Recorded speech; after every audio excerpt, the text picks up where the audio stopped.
June Burton. My questions are, you were stating that you're coming out with this questionnaire. Do you have to be between 65 and 75 to fill it out, one? And the second question is what about, will you take any input from the ones of us up here in the north, in the Carson City, Reno area? I think what you're doing is remarkable. For this particular study, it is focused on the Las Vegas area, and it's focused on those 65 to 75. But my eventual goal is to get beyond this. I'm mandated by the university to focus on this area or an area and focus on an age group. So that's what I chose. But when I get finished, it is my desire to be an advocate in this area for all seniors everywhere. So I apologize that you guys can't answer the questionnaire, but anyway, it will benefit you in the end anyway, because whether or not we're talking about Las Vegas or the entire United States, it's still an issue. And in the study, I will say that it's an issue everywhere in this country, not just here. I just want to thank you again, and I'm only 62. I'm probably the baby of this group. And what you're looking at my age, is when it really needs to be pushed and started with. The programs are available and so forth. And that's why I think what you're doing is interesting. So thank you again.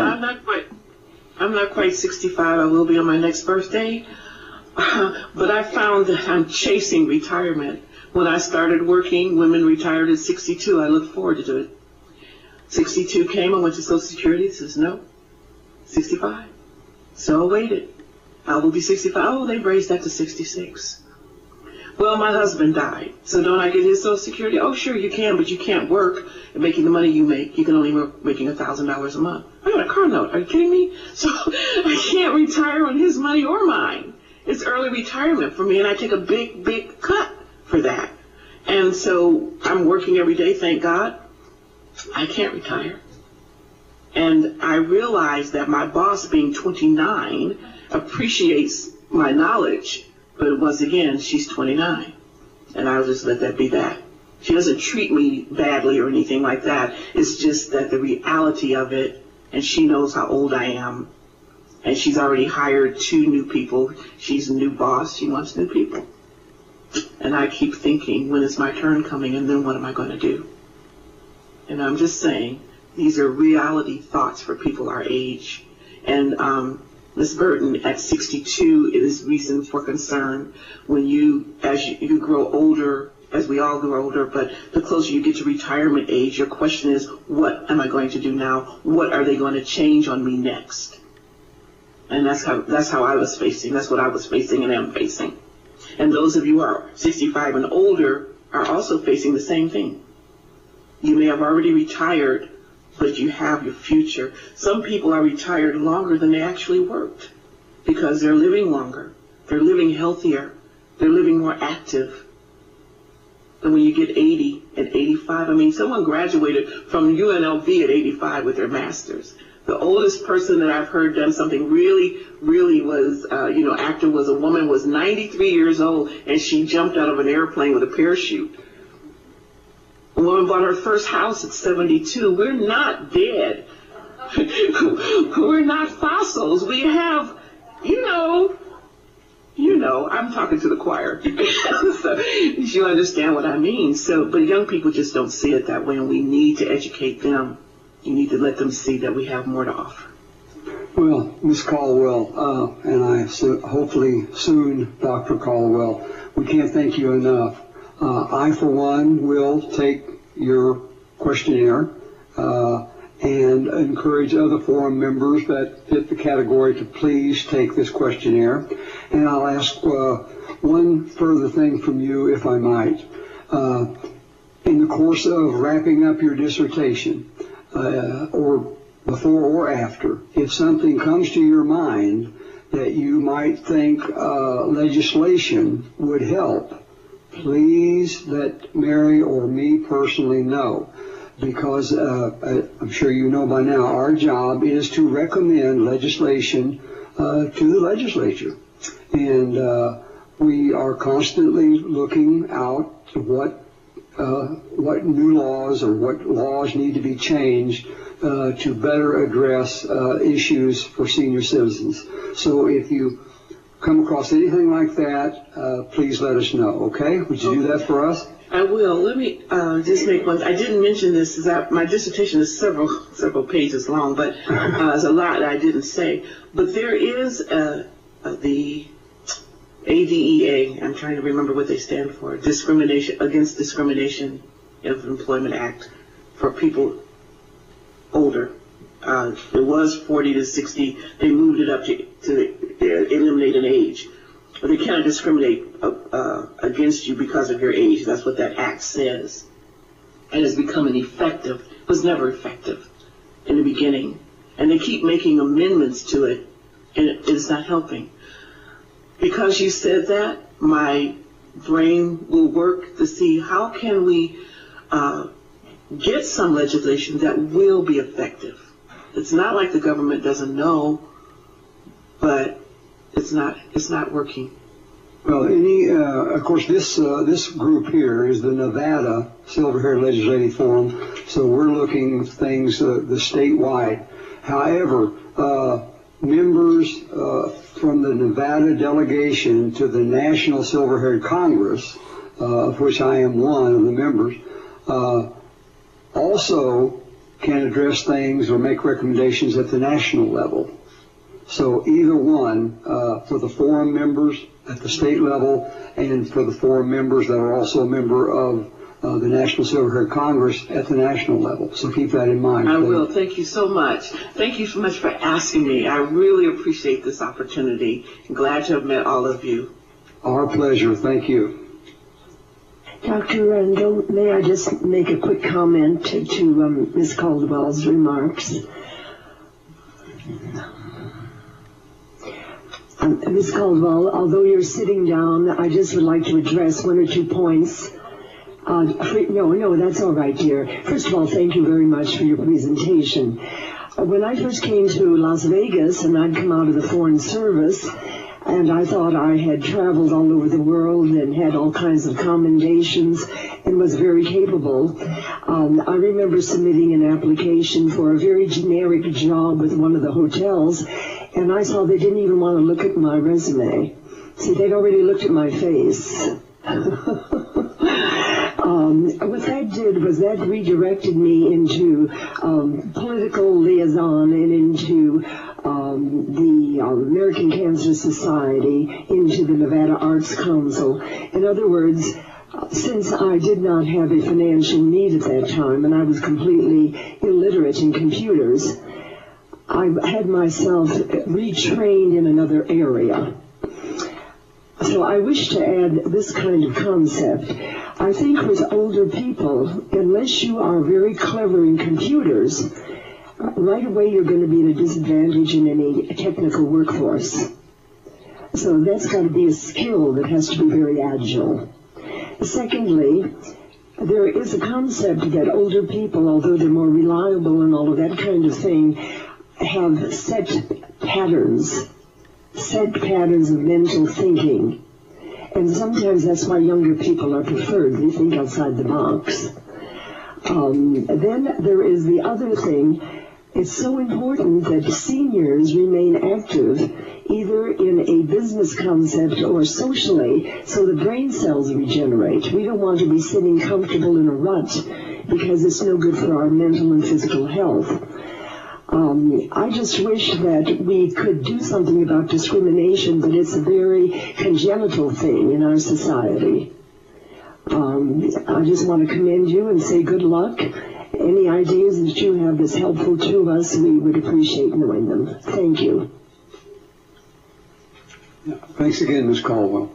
I think this time we move on to item 6, which would be the presentation by the Nevada Department of Employment, Training, and Rehabilitation. We have two people, Linda Parvin, who's the Deputy Administrator, and we also have William Anderson, who's the Chief Economist. I understand, is Ms. Parvin going to go first? No? I'm sorry. But he's up in Carson City. Okay, Mr. Anderson in Carson City then, if you're ready, sir. Thank you, Dr. Randall and members of the forum. For the record, my name is Bill Anderson. I'm Chief Economist with the Research and Analysis Bureau in the Department of Employment, Training, and Rehabilitation. As you mentioned, Linda Parvin, my co-worker and colleague, is with me down south. She and I have talked about our remarks today amongst each other and with Mary. And what we thought we'd do is I'll lead off here and give you an overview of what's taking place in Nevada's labor markets.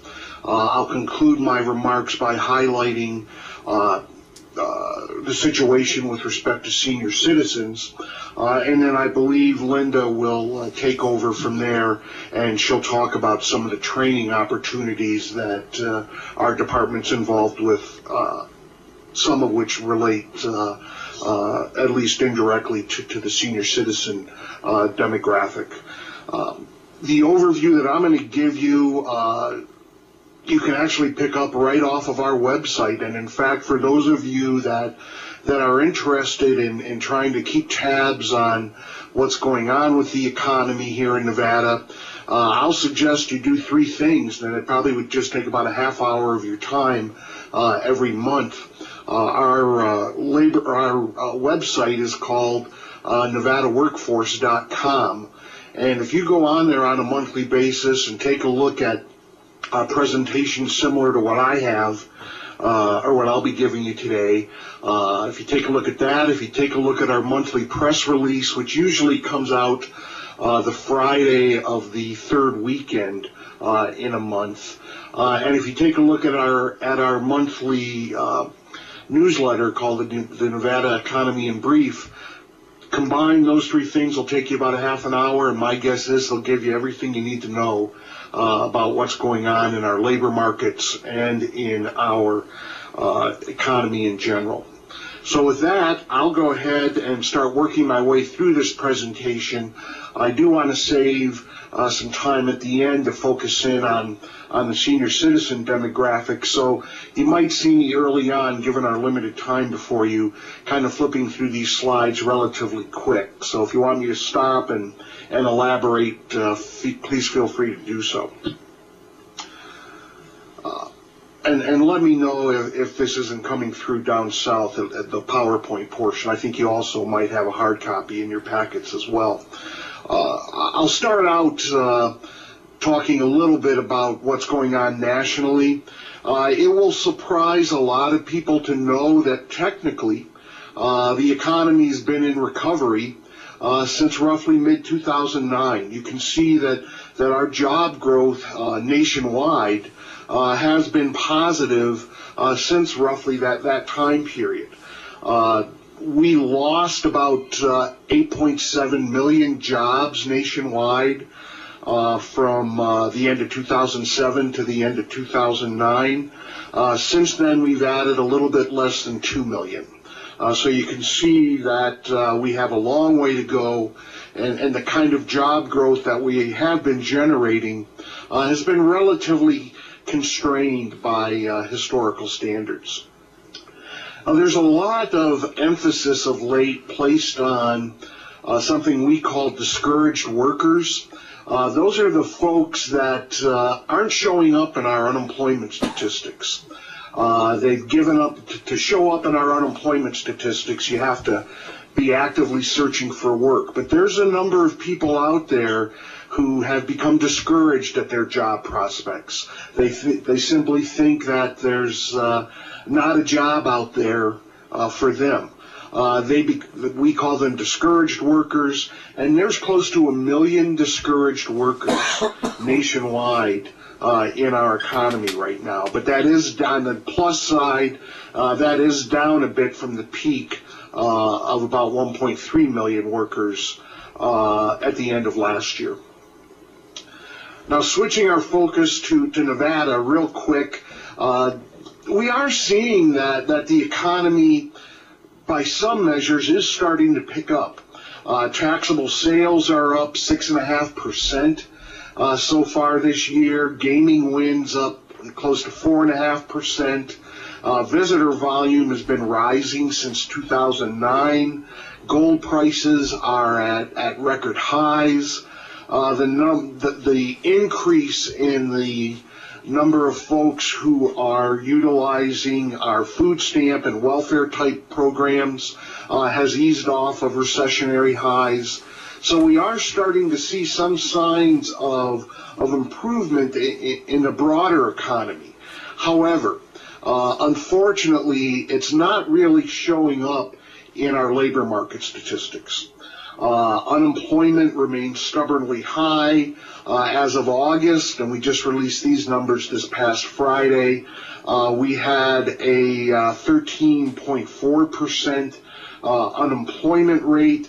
Granted, that's down off of a record high of 14.9%, but it's still considerably higher than in the nation as a whole, where we saw a 9.1% rate.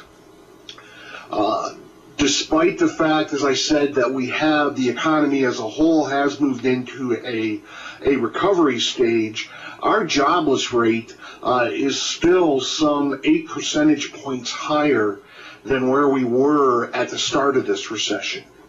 So again, the good economic news as of yet just really hasn't filtered into the state's labor markets. Now, if you would have asked me or anybody else that I know, or if you would have suggested that Nevada would have the highest unemployment rate in the nation looking forward, if you'd have asked that a few years ago, we'd have probably got a pretty good chuckle. But nonetheless, that's what's happened. Our jobless rate is the highest in the nation. It has been for several months running. California came in second highest at about 12%, and the poster child for unemployment has always been my home state of Michigan and my home city of Detroit, and we're higher than them. So that's just really, it would have been hard to believe a couple of years ago if you would have asked this question. In terms of looking within the state as to what's going on, a couple of things to note. Our rural counties are holding up relatively well. A lot of them are mining-based economies. That's why in passing a few slides ago I talked a little bit about gold prices, or I at least threw it out there. Where we're seeing some real difficulties, and we're looking at unemployment rates in excess of 16 to 17%, are in what I would call the bedroom communities around the state, specifically Nye County down south, Lyon County up here in northern Nevada. These are counties, as we all know, right on the edge of major population centers. My guess is, and it's only a guess, an educated guess, that a lot of construction workers moved there to take advantage of the boom times, and they commuted into the cities, Vegas, Reno, Carson City, to do their work. But now that the construction sector is struggling, we're seeing that show up in high unemployment rates in those regions. Another big issue right now, and this would certainly impact the senior citizen demographic, long-term unemployment. The issue here is the longer that folks are unemployed, the more they're going to be viewed as having an outdated skill set. And once labor markets do recover, they're not going to be able to compete for available jobs. 1/2 of the unemployed in Nevada have been out of a job for at least a half a year. Nearly 2/3 have been unemployed for at least 15 weeks. So that's a concern going forward, is the extent to which these folks, either in reality or in perception, do see their skill bases eroded. In terms of the employment side, we've been talking about unemployment, but remember, employment and jobs drive the unemployment figures. Employment levels in the state are essentially flat. There's a good news story to that, though. You only have to go back to 2009 and see that our job base declined by close to 10% on a year-over-year basis.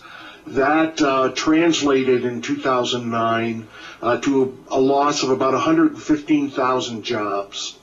So we've eased off considerably from those recessionary declines, but we're just at a point where we're struggling